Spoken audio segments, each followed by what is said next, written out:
BRS పై మంత్రి కోమటిరెడ్డి సంచలన వ్యాఖ్యలు చేశారు. త్వరలోనే బీఆర్ఎస్ దుకాణం ఖాళీ అవుతుందన్నారు.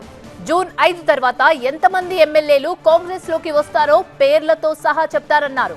దమ్ముంటే కేసీఆర్ కు టచ్ లో ఉన్న ఎమ్మెల్యేల పేర్లు చెప్పాలన్నారు.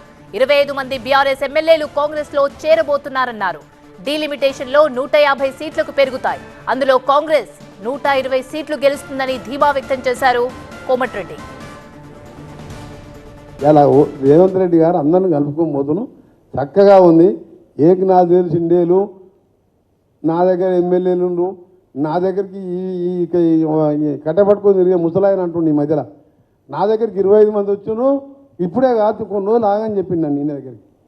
ఈయన కట్టపట్టుకొని నడవనే వస్తలేదు, గీడ ఉన్న అసెంబ్లీకి రాలేదు. ఆయన దగ్గర 25 మంది వస్తే ఇప్పుడే ఆగన్న.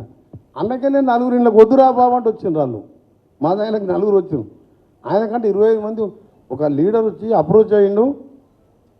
25 మంది రెడీగా ఉన్నారంటే ఇప్పుడే కాదు కొన్ని రోజులు ఆగు అని చెప్పినా అని చెప్పి అంటుండి. ముఖ్యమంత్రి 10 ఏళ్ళు ఉన్న కట్టబడి తిరిగే మనిషి 25 మంది పేర్లు చెప్తారా? నేను చెప్పాలి నా 25 మంది పేర్లు మా దాంట్లోకి వస్తున్న పేర్లు ఆయన చెప్పావు, నేను చెప్తా ఇప్పుడు పేర్లు. జూన్ 5వ తారీఖు ఎంతమంది వస్తారో వాళ్ళ పేర్లు కూడా ఇస్తాను నేను. మన బీఫామ్ ఇచ్చిన ఎంపీగా పోటీ చేస్తూ నామినేషన్ కూడా 6 నన్ను నా దగ్గర కూడా వచ్చిపోయాను.